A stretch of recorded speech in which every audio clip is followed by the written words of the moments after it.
صل على محمد بسم اللہ الرحمن الرحیم الحمد للہ وکفا وسلام علی عبادہ الذین اصطفی.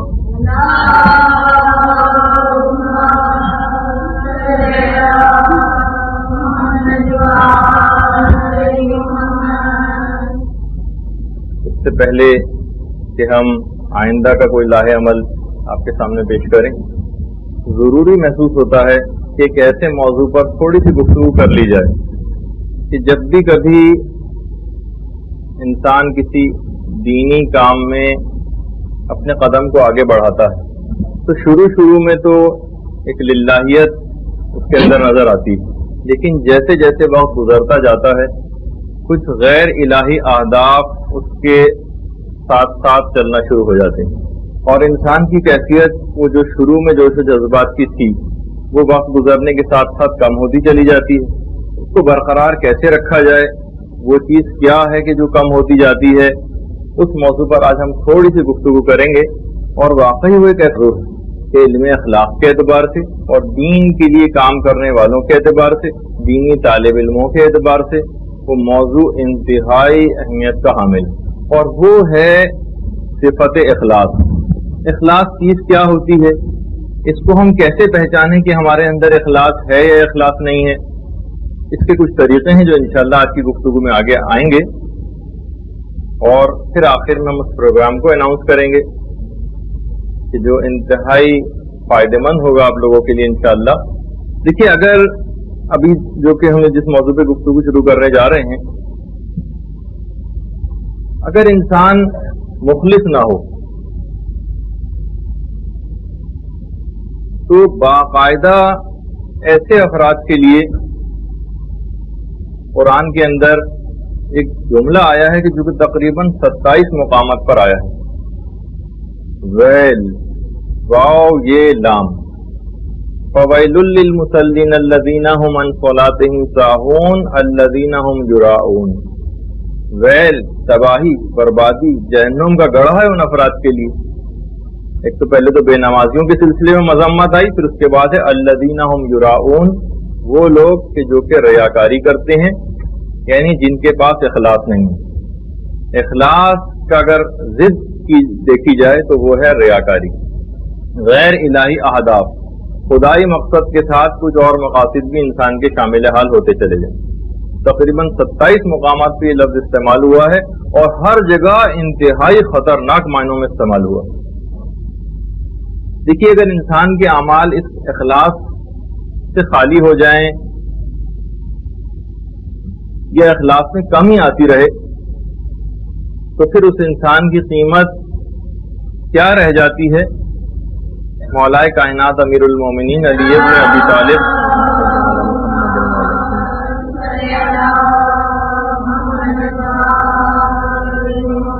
فرماتے ہیں فقط اتنی جتنی کسی شخص کے جسم سے جو نجاست نکلتی، بس یہ قدر و قیمت ہے اس کی، یعنی پیشاب و پخانے کے برابر. جرمنی کے ایک سائنسدان نے ایک دفعہ انسان کی قیمت معلوم کرنا چاہیے کہ اگر پیسوں کے اعتبار سے دیکھیں تو انسان کتنے کا ہونا چاہیے، کہ جسم میں ہمارے کتنے آئرن ہے، کتنا کیلشیم ہے، کتنا فاسفورس ہے، کتنی کون سے منرلز ہیں، کون سے ٹریس ایلیمنٹس ہیں، سب کو اگر ملا لیا جائے تو کتنی قیمت بنتی. تو اس نے جو حساب لگایا تو 80 مارک کے برابر وہ قیمت بنتی. یہ پھر بھی اس نے ہمارے اعتبار سے، موضوع کے اعتبار سے دیکھیں تو زیادہ قیمت ہے اس نجاست و گندگی کے مقابلے میں جو کہ وہ غیر الہی اہداف میں بسر کرتا ہے. کوئی مفت میں بھی لینے کو تیار نہیں ہوگا، بلکہ شاید پیسے بھی دیں تب بھی تیار نہ ہو نجاستوں کو کوئی لینے پر. اولئک کالانعام، ایسے لوگوں کے لیے قرآن میں کہا گیا کہ جانوروں جیسے ہیں، بلکہ اس سے بھی بدتر. اور اگر کوئی شخص مومن اخلاص کے اس مرحلے کے اوپر آ گیا تو وہی مومن ہے جس کے لیے کہا گیا کہ اس کا رتبہ خانہ کعبہ سے بھی زیادہ ہے، اور ایسے ہی مومن کے لیے کہا گیا کہ اس کا رتبہ جبریل سے بھی زیادہ ہے. اور اگر اس نے اس چیز کو